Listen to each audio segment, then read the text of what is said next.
Studies have shown that the use of hand sanitizer as a sexual lubricant and extermination agent for sexually transmitted diseases is both effective and pleasant for all involved parties. Well, if you wanted honesty, you've come to the wrong place.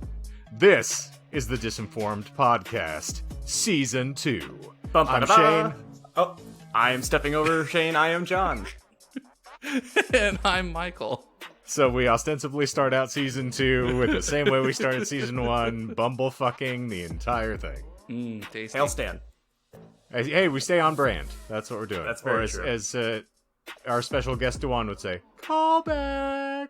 Speaking of callback / staying on brand, I forgot to mention this last week, but I recently installed a bidet in the master bathroom. Yeah. I actually installed it last recording, so literally a week ago. So now that I've had a couple of days to use it, I am a big fan.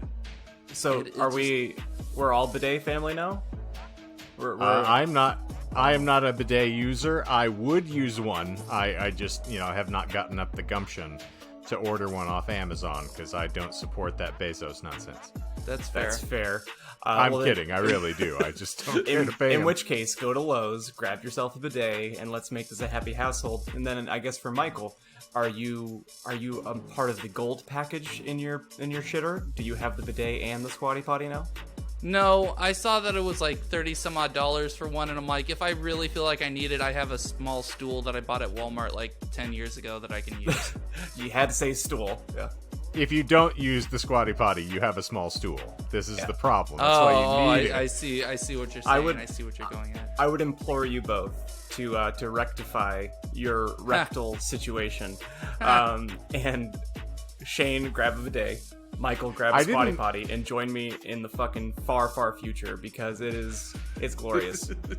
Hey, listen, I didn't say that my asshole was not getting cleaned appropriately because I have a dog in the house who is very, very detail-oriented. Fair. So my asshole is just as clean if I had a bidet.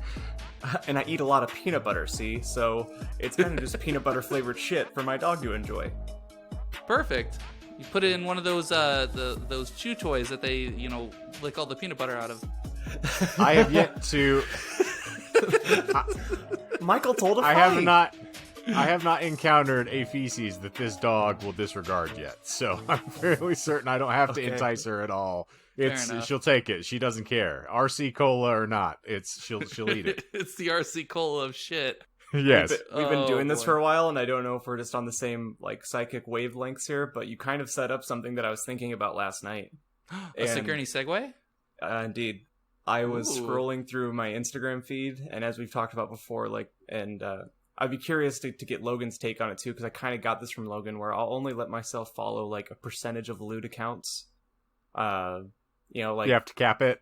Yeah, just so that's not my entire feed. But sometimes well, let me just ask the question: have you guys ever been scrolling through socials or online, and you see a man or a woman who's just so incredibly attractive, just god or goddesses among men, and all you can think about outside of their object attractiveness is there has to be something super fucked up with them, right? And in my head, I'm I wonder if they just take the world's painfulest shits. There has to be something, you see Emily Ratajkowski, and she's just 11 out of 10. But keep she'll it in your go, pants. Right. She'll go do these photo shoots, and I just wonder if when she gets home from these, or Ryan Gosling, just keep it fair. I wonder if when they get home from being perfect, if they just poop out shards of glass and it's attrition, Why do we always wind up down in the base of your chakras? I just want to know. Also, why we always end on shit with you. You missed the opportunity to say why does it always go down to brown? Well, we've taken the suck truck to Browntown, apparently. But anyway, has that ever happened to you guys? I don't need to topple people off of a pedestal to feel good about myself. Most of the time, I just expect everyone is on a higher tier than I am, and I've come to terms with it over the years, unfortunately. Okay. I can't lie to myself and say that I haven't done that. I've probably done it at some point or other. It's just my personality. But I also usually don't peruse the social medias because I'm just lame like that. So it's fair. Yeah. I mean, it applies to Reddit too. I consider like Reddit a social media. That's true, but I also don't have any lewd subreddits on Reddit that I follow. It's either memes or it's political shit because I'm stupid. And Shane called me white bread. I actually subscribe to a Reddit subreddit called BreadTube, so... Actually, you misquote me, John. I called you brown bread. Jesus. Have you guys listened to the new hip rap song? Nope. Quap? It's Nicki Minaj and who else? Not Nicki Minaj. It's Cardi B and someone else. I can't remember the other. So people are probably screaming right now at their stereo or whatever they listen to. Okay. Stereo. But what stands for wet ass pussy, and it's a very provocative song, and I love it. And just because of how ridiculous it is, but. Sorry, not to I can understand why you immediately thought it was Nicki Minaj, because the first thing I'm thinking of is just dance ass, where she just repeats ass for the chorus. Can I ask for just a second though? Were you doing this to lay the groundwork for the fact that? And I'm sorry, Michael. My new rap single is going to come out next month called. No. Since they're using a racial epithet. And trying to, change the phrase here, I can release mine as well. Wait. Is a derogatory term or a pejorative for Italian Americans, sir. Oh, am I going to have to censor? Oh, yeah, fuck. Might as well just dump it and just jump back in here. No, I'll just cunt. There. I'll just all the words I'm just going to put cunt on there. Yeah, let's bring that back in a second. But anyway, so speaking of Reddit, and it ties together. I love Toilet Paper USA. It's a community on there. Yes, it's a bunch I of, love it. Yep, satirical stuff. They make fun of Ben Shapiro ad nauseum, as you should, because he's just a ridiculous human being. And he was on a Joe Rogan podcast not too long ago, where he actually gets torn kind of a new one by Joe Rogan. Love it. Yes. There's a clip that was going around Twitter yesterday of him on his show, watching the music video for and like reading the lyrics out loud and censoring himself, and he chose artistically to censor the word pussy. So here's this white bread guy. He gotta back it up for that wet ass P word. And people, like, the commentary is like, can you imagine how dry his wife is every night when he gets home? No, I can't, because the guys she's fucking while he's out of the house have probably got her well lubed. He comes home and she's like, basically like comatose on the couch from... No, basically she's got a puddle underneath her that looks like she dropped a jar of pickles. It's like, what's going on in here? Don't mind me. Kind of like that. Don't mind me. Man, we're just going to get super gross on the first 10 minutes of season 2 here, aren't we? Christ. Blame it on the juice. Kind of like that picture that I saw earlier today of it's an ambulance worker taking off their like hazmat suit, or like their protective garb after their whole shift, and it's just like puddles of sweat coming out of the ankle. That's kind of what you're describing. Sense. Yes, bringing out the dead. I'm feeling quite better. I swear. Might go for a walk. Yeah. I was discovering as I was scrolling through trying to rectify our Spotify issue. So for those of you who still haven't heard the anniversary episode, by the time you get to this one on Spotify, we don't know what happened. Everything is set as it should be. But I saw John here has a wonderful playlist started with 2 episodes that is his greatest hits of the Disinformed podcast that he began to curate recently. I'm working on it. Really? Yes. Yes, I'm trying to put a best of year 1 together. I have an interesting discussion, as I think we need to, dredge amongst ourselves what we would consider to be, since we didn't really do any reflective segment on the anniversary. What would you say personally you call as like your hallmark episode for us that you point out, the tentpole moment for people to go back and listen to? Oh shit! I got it. Just because I've started, and Mm-hmm. so historically, if you've listened to the podcast for a while, you know that up until recently, like I didn't really go back and re-listen or like kind of feel, because I'm like the audience member. Shane and Michael are more the studious members of the podcast, and I just kind of show up and drink beer and make fart jokes, and then I disappear for a week. But anyway. Some folks would argue I'm just so enamored with the sound of my own fucking voice that I have to go back and just keep entertaining myself with, that guy's funny. I really like him. I like Those other this guy. guys are incidentally attached to him, so I will deal with them, but that guy's funny. I like the cut of his. Not that I don't think you're supposed to say that anymore. Yeah, I'm gonna filter it. Yeah. The cut of his cunt. Yeah.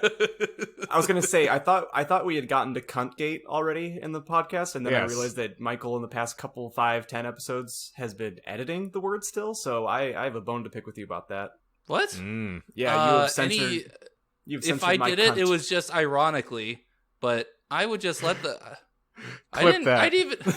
You have censored my cunts. Harry Potter, he's a cunt. Indeed. I would start with episode 25. Okay. World's Worst Fan Fiction. Agreed. I would say the one that I really started with prior to us escalating to that, I feel the episode where we really hit our stride as far as figuring out how we tell jokes, how jokes manage to manifest, and then the things that we really do our best of dovetailing off of was, and I'm going to space on what episode number it is, but the Pickup Artist episode. 4. Oh, I yes, have a list of all of them, right? Well done. I figured you would be researching. But so, that was the one where I feel like we started the jokes of like the Russian bride being brought over, the screaming vacuum cleaner and all the other stuff. Like, I feel we really had a series of nice jokes that we laughed with, whereas we were all just cracking up at the music at the beginning of episode 2.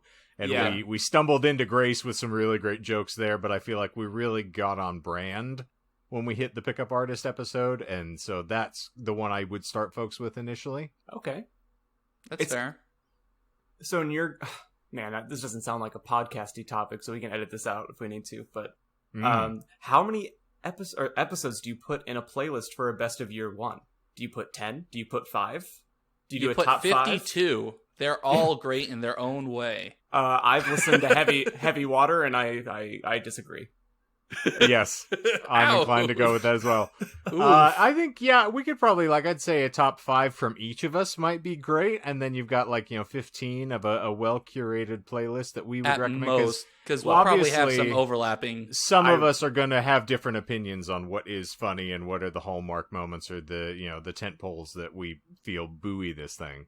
I will say that I feel like we're doing, we're getting our second push, because we're very excited about, we've been doing this thing for a year now, so it's a necessary push. So I agree with that. You give someone a playlist or a recommendation because I've had questions from people like, hey, where should I start? Or with Kristen, my sister, being like, how far back should I go to get to my Immortal?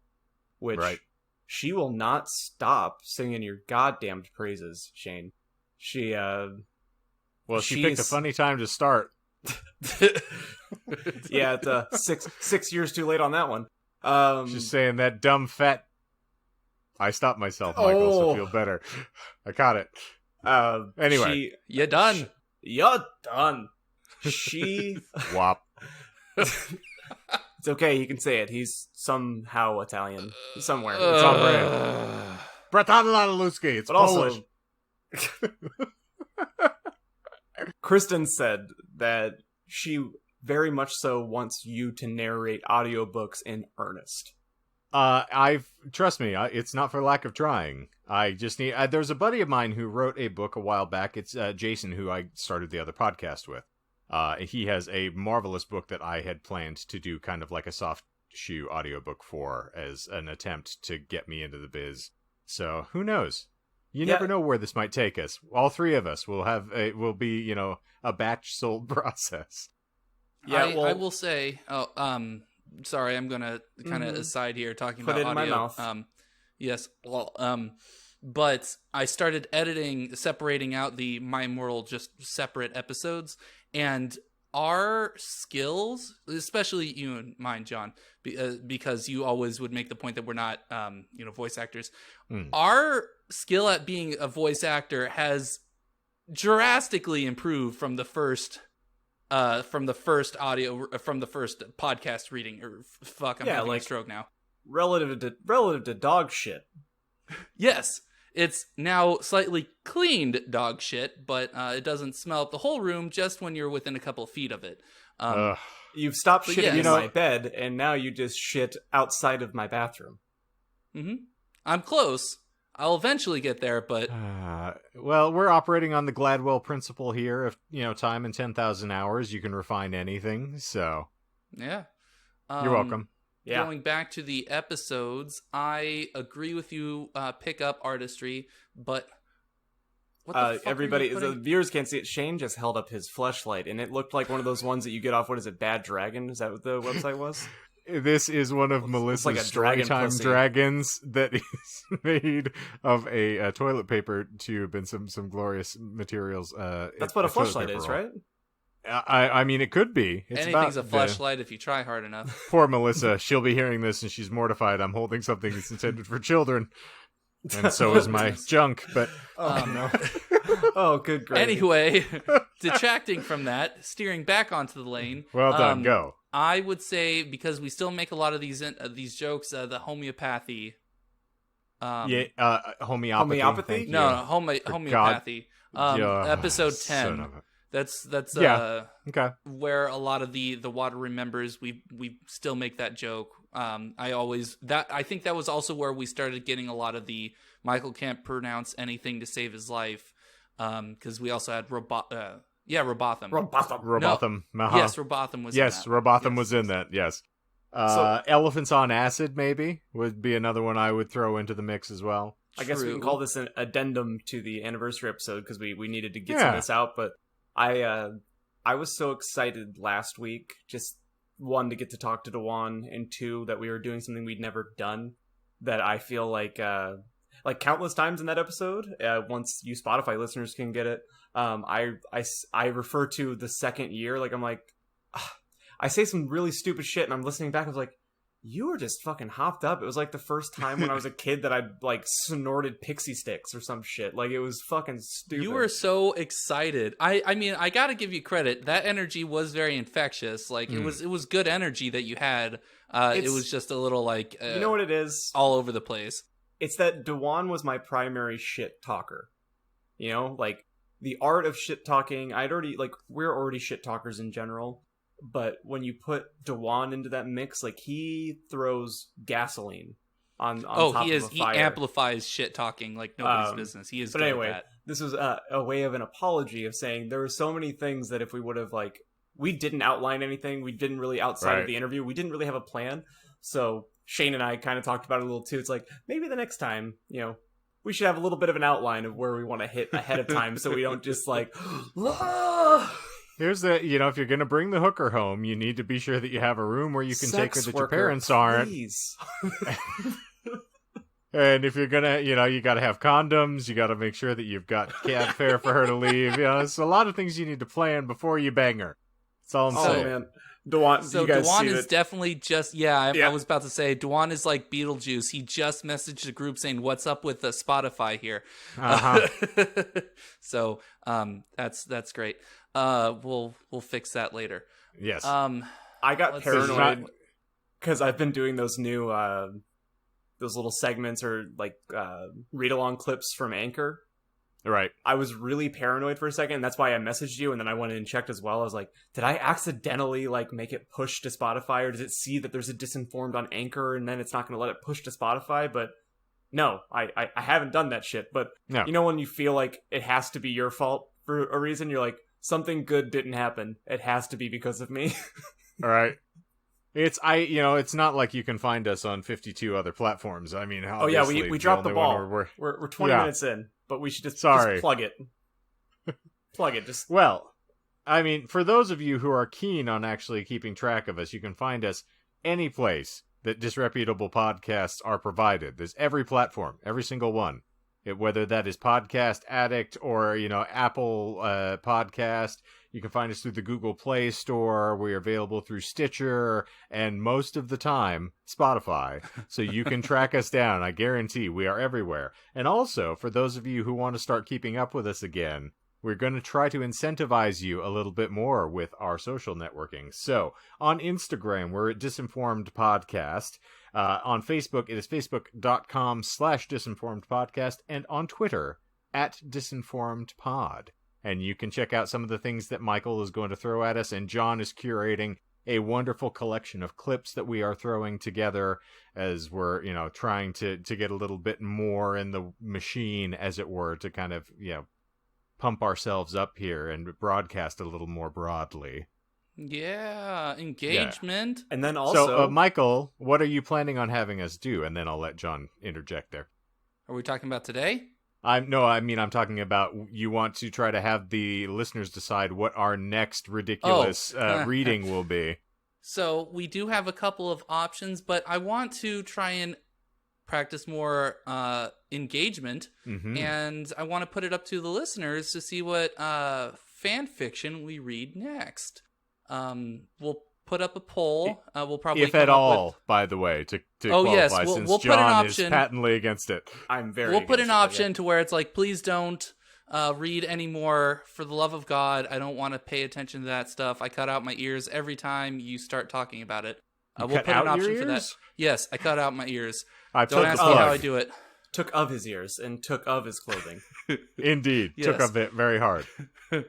But so we'll have that as a poll that you guys can vote on, and then after I release the full episodic My Immortal on Bandcamp and other places, then we can start planning ahead for the next reading. If there is a reading. If there is a next reading. Big caveat, because if any of you give a flying French fried titty fuck. Yes. John, you were saying? Oh, I was going to plug the YouTube as well. Yes, which we will certainly get to. That is a lot of fun, and is the easiest thing to commit to because it's the shortest version of our show you can ever find, and also it's one that is just littered with guests already. Like, it's not just us boring folk all the time. You know, you can bring something into the relationship and spice it up a little bit. Like, I think if all goes well, we should have three more people? A total of 6 people today. The entirety of Damn the Weather will very likely be with us for Disinformed After Dark this evening, Michael. I can see the consternation spread across your face. What the fuck? Well, I guess I'm not in the band, so that makes sense. No, we did not. I wanted it to be a surprise, obviously. Well, shit. Okay, cool. That'll be exciting. I like it. Yeah. We need to have like a little band chat just to like, we haven't been in the same room in a very long time, so it's like, hey, we have some stuff we need to like decide on and maybe just like see how everyone's doing. We're going to do a Zoom dirty meeting. Laundry and all that shit too. That'll be fun. Yes. More like put it in our mouths, but well, fair. I would like my undies back. Undies. Yeah, that's our sponsor. We kind of decided that we should have them on the show if they would like to be, and they didn't say no. And yes. Sam had fun the last time, so she did. She definitely did. And I have some interesting fodder for us to discuss, so I'm sure that'll keep it interesting. But very excited. To mention John's point, you all can also help us here, because as of right now, we do not have the subsequent amount of followers for me to create a unique or individual URL for our YouTube channel yet, so it is going to be a bunch of garbled numbers. How many do we... That's a good question. It's probably going to be a significant amount more than what we have presently, if I recall. I think it's something like it's either 50 or it might even be bigger than 500 or something to that effect. But it takes a minute to get you up there. So if you want, please subscribe to the YouTube channel. We will put a link in our Instagram so that all of you can track it down. And I do post a link with it every Friday when I release our Disinformed After Dark when I'm doing our self-aggrandizing bit on Instagram, I do try to put the link in there, regardless of the fact that you can't click it. You can at least, stare at it longingly. You know what? I have an idea, and again, we're taping a podcast right now, so it's probably not the time to be like, oh, we should do this with our product. Let's make a link tree to put in all of our bios, because then we can have everything. You can be like, I like where your head's at. Here's our Podbean, here's our Spotify, here's our Apple, and then here's After Dark's YouTube page. And our Bandcamp for when we release this ungodly beast of a book. For sure. Yeah. Well, I feel like I've jacked off enough that I'm ready to hear what Michael has to say for the first time ever. Well, you haven't entirely, because I have one final callback to bring this opening segment to a close. Ooh. And it is a major callback. Uh-oh. All the way back to probably episode 4, as I recall. I'm scared. Instagram has caught me again. No. Yes. All that I am getting now, and I have remarked on this multiple times to Melissa over the past couple of weeks, is I have been just inundated with cat ads. So everything that I am advertised on Instagram is related to some sort of feline entertainment, feeding, or care. And I can't get rid of it. There's nothing but Bones Coffee, which I get in all of my YouTube ads. All of them support Bones Coffee. And then just cat stuff. So like, new wiggling cat toy that turns on based on motion. It's a flopping fish that they can play with. And pretty litter. Like, Instagram has definitely just been stalking every facet of my existence, and I can't stop them. That kind of makes perfect sense to me, though, because I've seen what you've been posting on your Instagram, and it's mainly kitten stuff. So yes, my personal Instagram is nothing but pussy pics, and that's how I roll. That is your life. That was a major callback. And what about Lieutenant Flash Forward? What are we talking about today? Well, before we get to that, I've tried 2 times. I appreciate it. I do have to preface what the whole point of the show is, which is sort of a naturally occurring and organic call here. So, for the uninitiated who are walking in on episode 1 of the 2nd season trying to figure out what all this nonsense is about, typically what we do here is we, as a trio, will delve into a random or esoteric topic, and in the course of explaining it to one another, we will leaven in a little bit of a lie from time to time, and it is then incumbent on the other 2 co-hosts who are present and trying to stay engaged while talking over one another to help ferret out the fact from fiction and, try to get the truth to eventually present itself. And all of this is, of course, intended to, educate and entertain at the same time and keep us engaged. But, of course, none of the points mean anything and nobody wins. So with that in mind, Michael, what is the topic that you would like to chat about this week? First, I'd like to talk about birds. Good. Let's talk about birds. We haven't done that enough. We had the episode on birds. I noticed actually that died the next episode because we didn't say that birds are a lie once through the anniversary episode. I think we started a trend where the anniversary episode, we don't have any reflection on the past year at all. We just completely ignore it. I like that. No hugging, no learning. It's yeah, exactly. Like we didn't learn anything, and it's great. No, I like that. I honestly think it's very ironic when you think about it, where it's like this is supposed to be the flashback episode where we go back and look at all the cool little things that happened, and then we just don't fucking do it at all. Much like Patrick Bateman, my confession meant nothing. I kill you. I kill you, Michael. Goodness. I kill you. So, we're going to talk about the urban...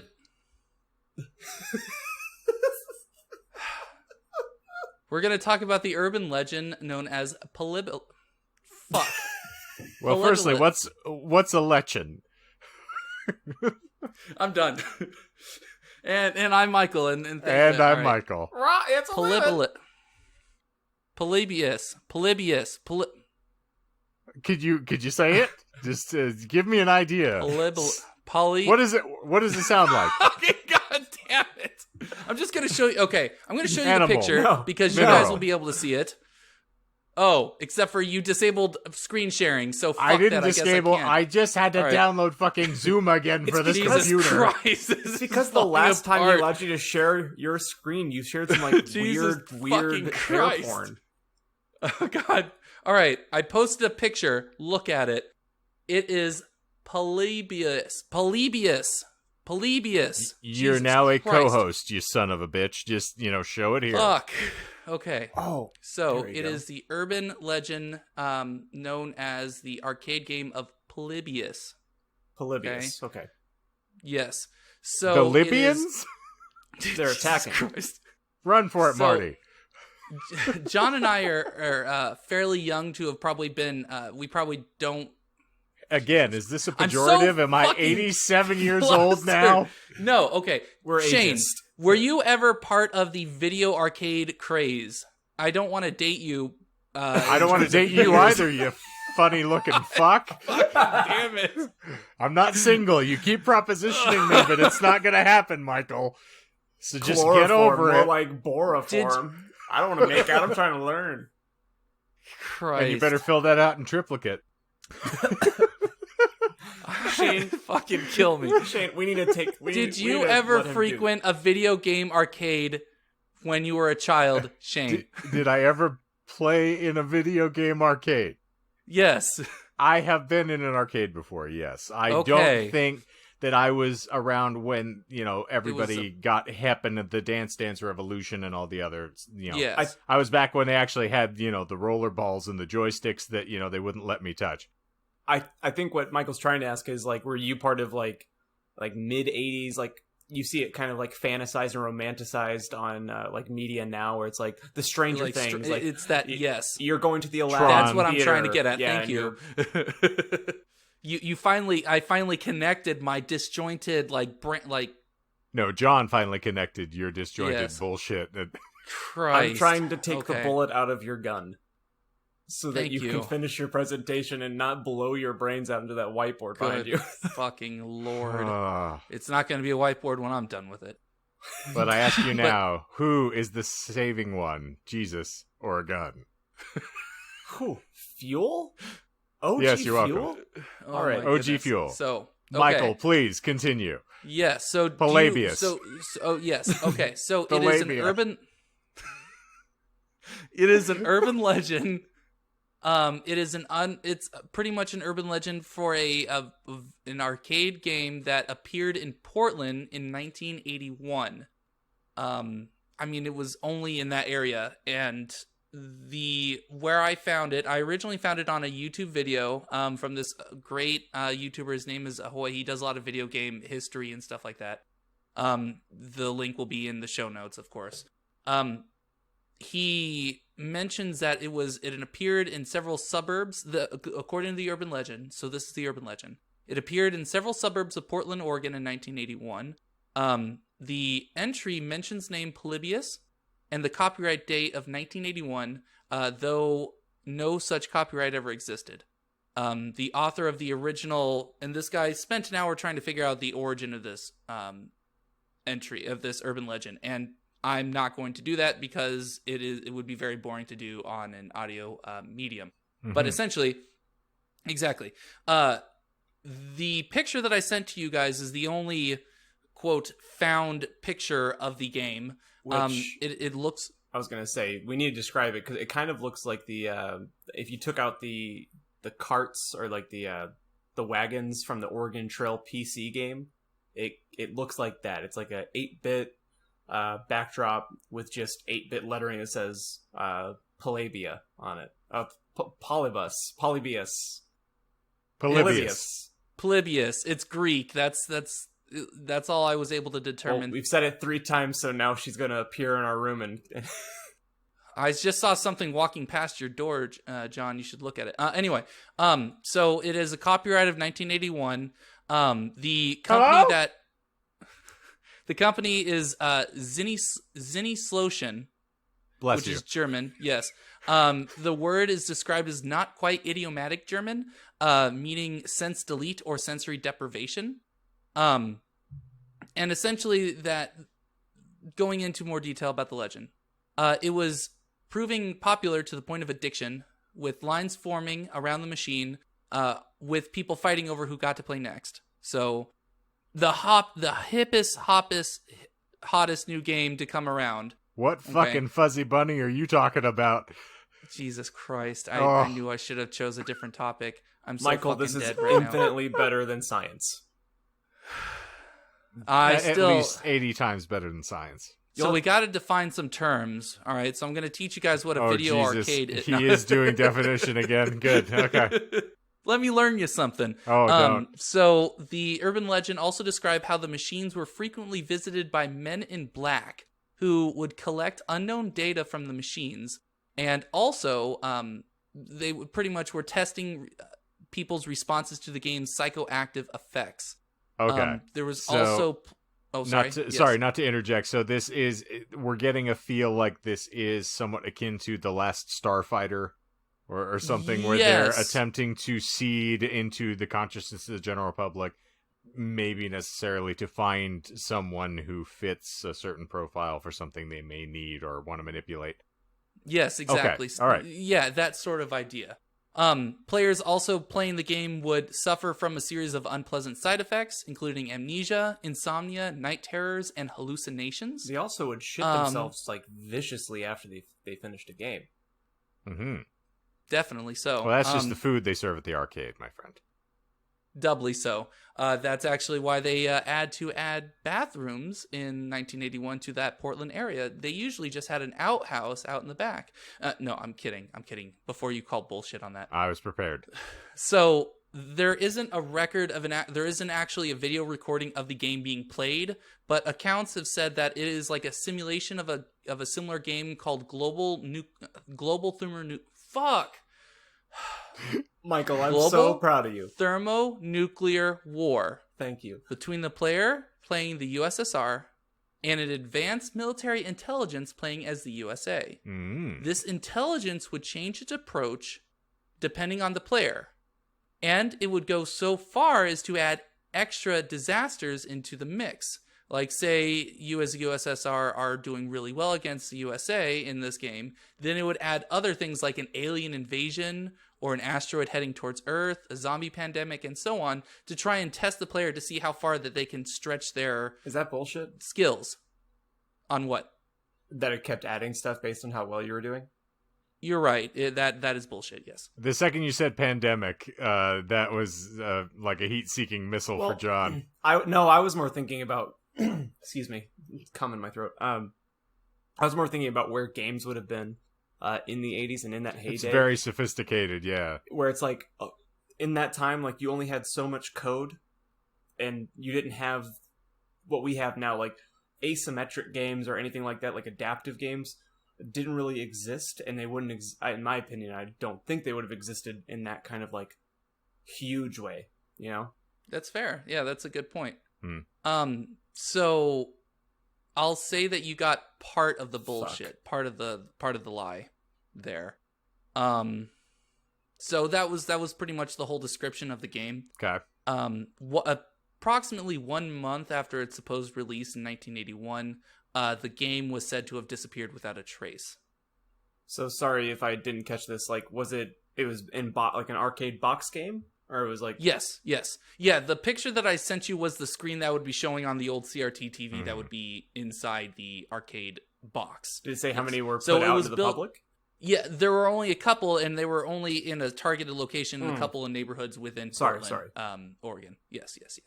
And I can even show... There's actually... I can show you later on, but They actually have a picture of a recreation of the arcade game itself. Is the arcade game being visited by men in black suits also bullshit? No, that is true. That is one of the rumors. Okay. Yes, that is one of the rumors. Yes, you're right. It is not necessarily because it's an urban legend, it's a matter of fiction, but that is true to the urban legend. Okay.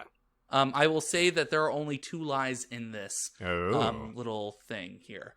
So let's investigate the connections, because a lot of stuff actually happened around this time that would give people a lot of it would give it a sort of plausible deniability, where instead of it being like a just out of nowhere conspiracy theory, it would make more sense to pretty much call it an urban legend, such that it didn't actually happen, but there were a lot of strange events that happened around that time that people would like connect dots where there weren't any. You know? Okay. So the first thing I will mention is at least 2 people fell sick from playing arcade games in Portland, Oregon in 1981. A local newspaper reported in November that a 12-year-old played Asteroids, if both of you remember that game, of course, for more than 28 hours trying to break the record. But he ended up dropping out with stomach discomfort attributed to anxiety and all the coke he drank. Strangely enough, on the same day and in the same arcade, another kid developed a migraine while playing a different game, a game called Tempest, which I don't recall. I noticed the name, but I don't have a visual in my head. If I recall correctly, no, I'm thinking of Joust. I'm sorry. Tempest is alluded to in the book for Ready Player One, and they do discuss it. I'm just forgetting what the particulars about it are. But okay. By the way, there's going to be a sequel. It was reported to he was reported to the police where when he collapsed in pain on someone's lawn coming home from the arcade.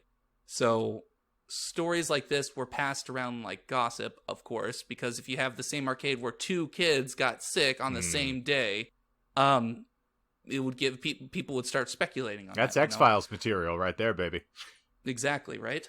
If anything, that was probably an episode of X-Files. Most likely. Because X-Files, when did X-Files first come out? Fuck like off, it was John. in the early 90s It was like 90 that, right? or 91, yeah, so it's right around this time, I think. So I can definitely see like some sort, because arcades were still very popular around that time. I mean, they were starting to taper off because that's when like Atari was already in full swing, so it was the NES and all those other things. But still, it was, I would say it's only past its prime at that point. But anyway, this was also around the same time that people were starting to notice the condition known as photosensitive epilepsy. Okay. I actually did a little research, and I think the first case was in 1981 when they found someone developing photosensitive epilepsy, which that would certainly cause a panic when, you know, you just see a kid just playing a game and then all of a sudden he starts having a seizure. That would cause a panic among those who thought, you know, video games rot your brain. Well, right? I mean, it's also sufficient for people to call in a priest at points, you know, given other sets of circumstances. So True. Possessive game would be an easy thing to try to switch there. Additionally, and this is the thing that I thought was really interesting, there were government agents poking around arcades in the Portland area, which is why the whole Men in Black thing was part of it. It was believed that some arcade operators were modifying their video games to pay out cash based on points earned in the game, which is a form of gambling, right? Which is illegal. I was also like flashing to the Halloween 3 Season of the Witch plot where they were, you know, sending the sort of weird signals out of the television into the masks that the kids are wearing in order to turn them into blood-crazed zombies. Oh, come on. That's interesting. I wonder when that came out, because that also could have driven the urban legend. That was mid-80s, I think. Okay. I will say that the in the YouTube video that originally sparked this interest in making this episode, he tried digging down as deep as he could go in the rabbit hole to try and find the origin of the urban legend, and it pretty much was started in the late 90s. In the late 90s on the internet, actually. I think it was on an old used.net forum or something like that, which anyone younger than us would have no idea what the fuck I'm talking about. Certainly not. Yes. So that's where this guy was able to find out where it was originally started. And it was believed that it was actually more of a gimmick to try and boost sales at an online arcade store or something like that. Okay. But still, the guy who created this urban legend, you know, wasn't just pulling stuff out of thin air.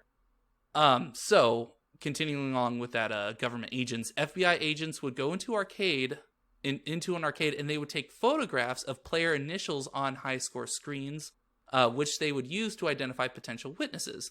I can't imagine that, you know, they would see a lot of people's actual initials and not just ASS, because I know as a kid I would definitely, if I ever got in the top score, that would be mine. Yeah, so you would just nice. see. But I mean, even then, that's a significant amount of energy and effort if you're going to try to find someone based on their initials. Yeah, is that bullshit? I mean, even if they were accurate, it is not bullshit. That's a ridiculous amount of effort to put in to try to track some, especially children who are not going to have government-issued ID yet other than a social security number in most instances.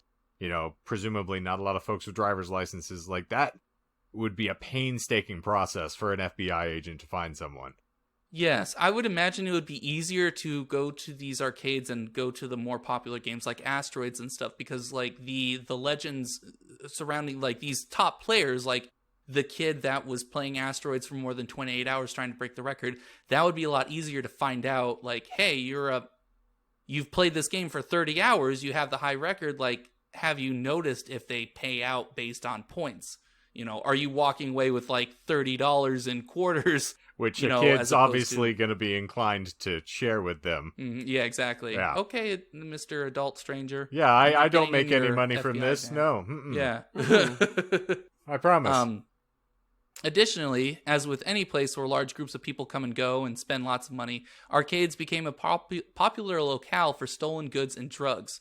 And most importantly, a hangout for truants, which makes a lot of sense. That seems like that's in the Gestalt. Can I public Gestalt? Can I insert a little anecdotal story here? Ooh, yes, please. Okay. In keeping with our albums that we liked that were embarrassing but not embarrassing, this one actually is. So I really enjoyed Alien Ant Farm back in the day. You know, who didn't? I mean, the Smooth Criminal cover was probably like the most ingenious way to get you a following and get you into that album. Yes. And honestly, I would have to do a re-listen this week and see if I still agree, but I don't remember hating them. Long story short, their sophomore album was called Truant, or Truancy. And it was True Ant. Yeah. And that so, sounds about right. This is still in the time, like, I don't have my license yet, probably. Sorry, Shane. You know, because we're ageist. And I remember that I'd be like, hey, Mom, can we go to, like, Circuit City? That's dating me. Or Best Buy or Kmart. And Fry's Electronics. Yeah. Can we go to the local Blockbuster? Yeah. Like, you're just going to keep... so that I could look at CDs. And, like, there wasn't a really easy way back then outside of, like, getting magazines to see when things were coming out or, like, to keep up with release dates. So it was kind of surprising every time you'd go to the CD section. And Alien Ant Farm's Truant was there. And I was super excited because I loved that first album. And my mom wouldn't let me buy the album. And I had no idea why. And looking back, I still don't, because she was it was one of those, like, stereotypical, like very, very closed in, like, anything that could potentially make me think bad things. Well, I mean, by this time, I was seeing your mother, so I may have told her it was trash, and you didn't need to listen to it. It wasn't as good as the first one. And she was like, do you know what that word means? Do you know what truant means? And I was like, no, I fucking don't. Obviously, I didn't say fucking. No, I so fucking don't. Like, totally. What are you, dictionary.com? Yeah, but anyway, so that's how I learned what truant meant. And to this day, I still haven't listened to that album. I don't, trust me, it wasn't worth waking up for, though. I will say my favorite track on the first album is Summer. Death Day. I'll have to re-listen. I remember that and Wish. Yeah, it's that Happy Death Day to you, baby. Okay. Yeah. The only one I remember is Movies. Oh, I love that fucking song. I think that was that from Truant? No, that's from their debut. Okay. But anyway, sorry for... Because it came out significantly later after Yeah. Smooth Criminal, so I couldn't remember if it was like from their new album or not. Gotcha. Yeah, no, that was a tight record. It really was. Pause real quick. Hopefully this sounds good, because this is the comfiest recording setup I've ever had. Thank Sweet. goodness for that. So knowing our luck, it probably will sound like shit. It's gonna and I'll sound have to like tell dog you to do cum. something Yeah. weird. Yeah. Dog cum. How can you sound like dog cum? I saw... when I was sending Shane demos a couple weeks ago, I forget that he can't see the file names that I give things because I was trying to name things so that he would be like, okay, I just listened to insert file name, like when you send it over Facebook Messenger. So I named one of them. I was like, what was it? It devours pop idea with vocals if it were sang with dog semen, or like dog cum. Or sang through dog cum. Oh, God, yeah, that sounds reasonable. Jesus. I mean, like, I do that whenever I export the audio file. I put a lot of random shit into the metadata where I, like, put a band name, and then I, like, occasionally put, like, a sponsored by, and then I, like, list the genre as something weird. I like your little, you always, on the Google Drive, you always have, like, a secondary, like, an aforementioned title, like the anniversary episode, but the subtitle is Kill Me. Oh, okay, so the metadata actually does upload correctly. Yeah, all right, that's cool. Yeah, because I put that as a comment or something. I was like, fucking kill me. This took me all day to edit. So as of right now, for the band, the tour that is going to be taking place in fall of 2021 will be Gushing Grannies, opening for Demon, Semen, and Dog Cum. Yep. It's going to be great for Metal Mayhem 2021. I was going to say, I wonder what the tour is called. It's called Iggy Pop.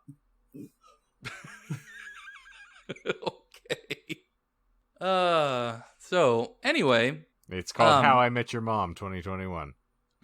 Oh, all right, go. While there was also that public scare like that I mentioned with the photosensitive epilepsy, there was also another public scare going on because apparently that was just everyone clutching their pearls over people getting sick, epilepsy, government agents, all this other junk.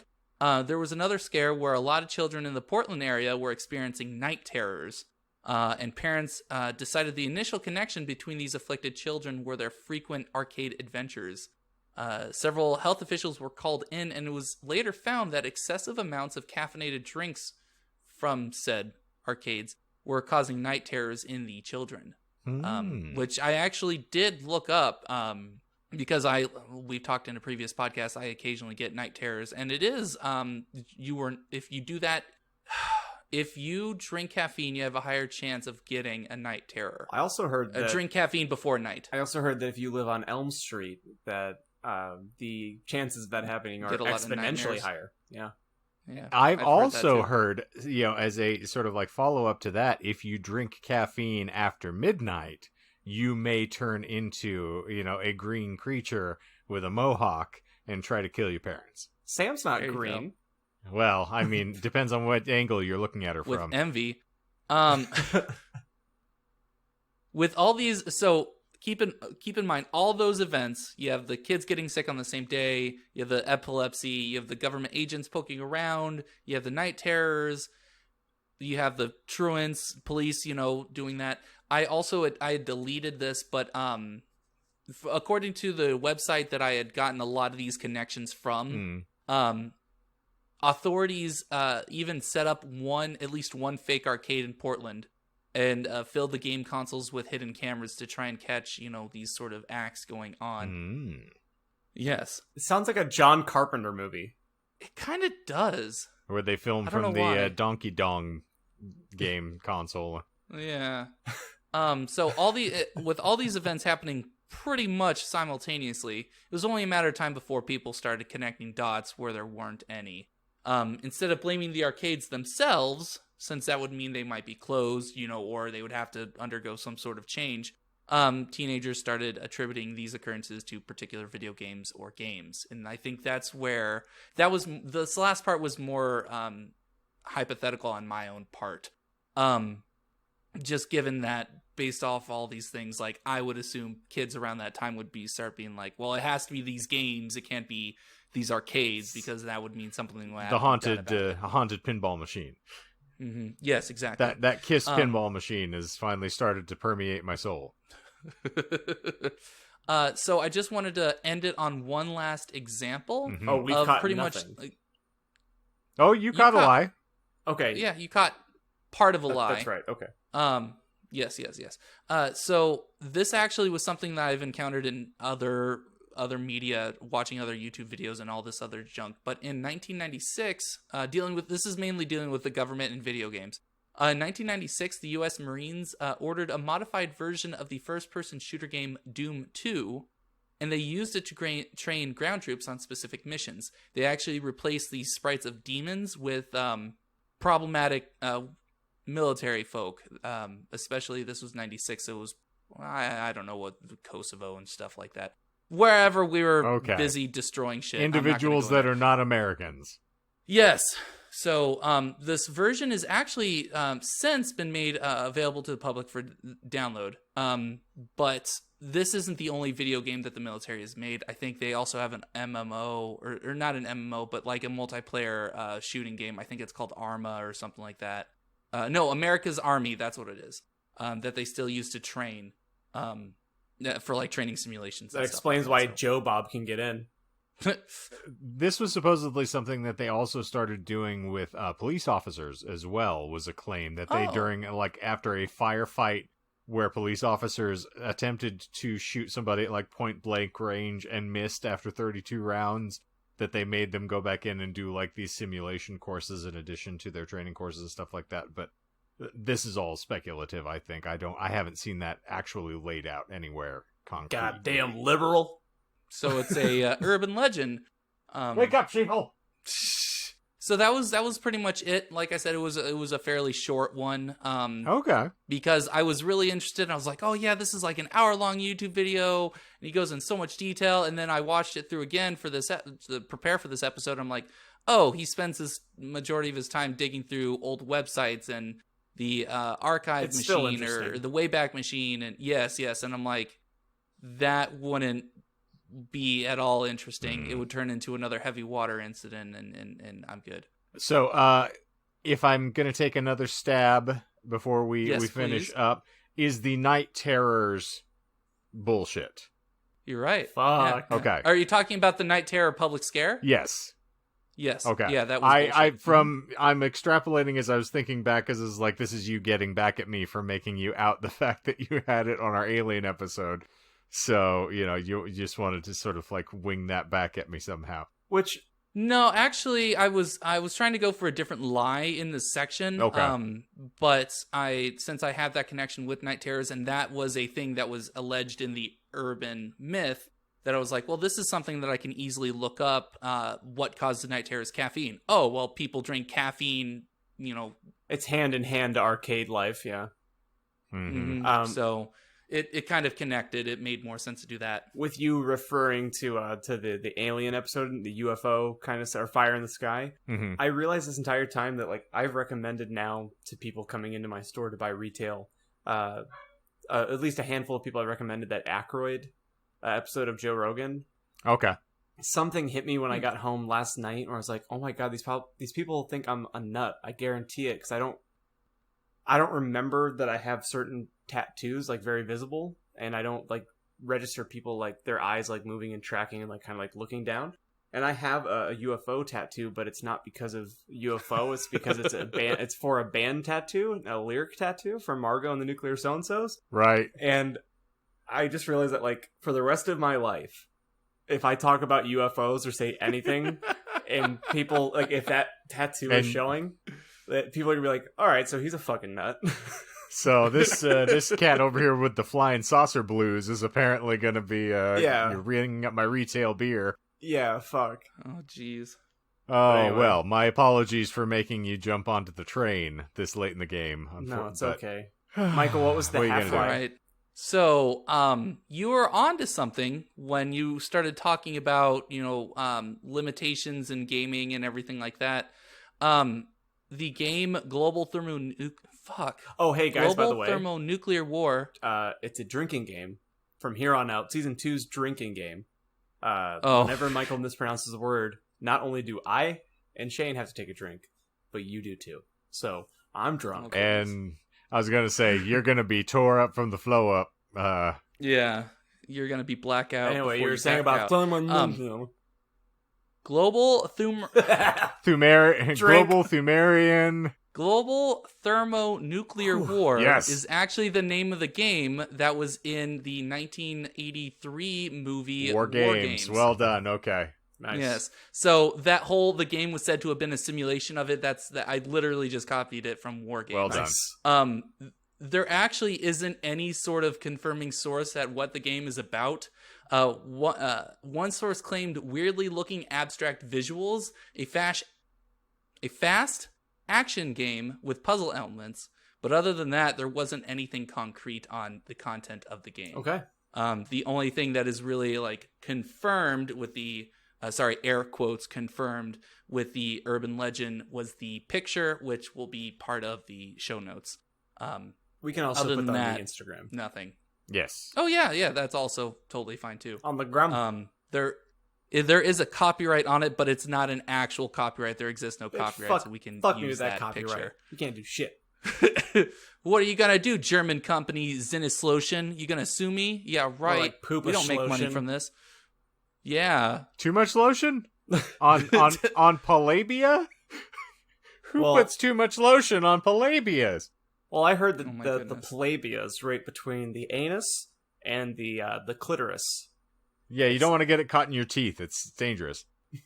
It bleeds like something. It bleeds something fierce. It's like a high school play curtain you can't find your way out of. Oof.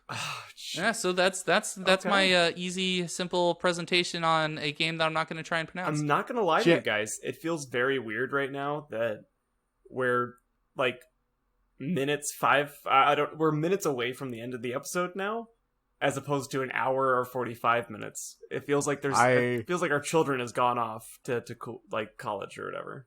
I was gonna say, I'm like ready to read, and then I'm like, wait a minute. It feels very strange to be like, we don't have to do anything after this other than the After Dark. It's just, I don't know. So smooth. It's spooky. Editing is going to be so nice. Spoopy. I love it. Spoopy.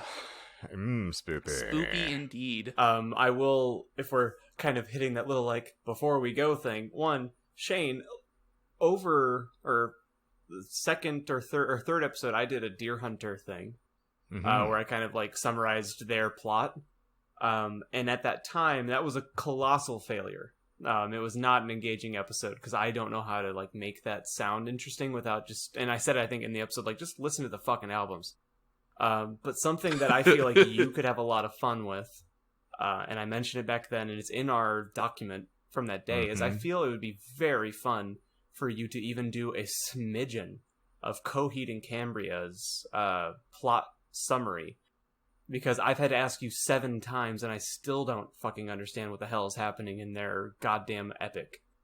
Well, I have actually done research on this, so I have documents that are in the offing. The difficulty is that we're talking about now, we're in excess of 10 albums. And if you're also including, because the Prizefighter Inferno is a subset of this, it's an offshoot sort of tangent side project, there is a wealth of material to pull from, and it's ridiculous. And also, Claudio is not really openly forthcoming with giving synopses. So you can sit and read the graphic novel versions of some of the albums, and I can run through and kind of grab material from that, because that does exist. But as far as him really going into detail and giving you kind of, overlays, you have to really fight to find them. Okay. And so what I imagine you probably had difficulties with the Deer Hunter as well, is a lot of it is left up to the listener to kind of find. But I do have some stuff for Coheed. Okay. But it's in the offing. I will get there eventually. What I'm planning for next week, I have a bunch of things that I've got in the barrel that I'm trying to determine what I want to do, but Michael's topic just brought something to my attention that I've wanted to do for a bit, which would be the Necronomicon. Ooh. That'd be a lot of fun. So I think that might be next week's edition for us, as I will detail the longs and the shorts of the creation of H.P. Lovecraft that just started a life of its own.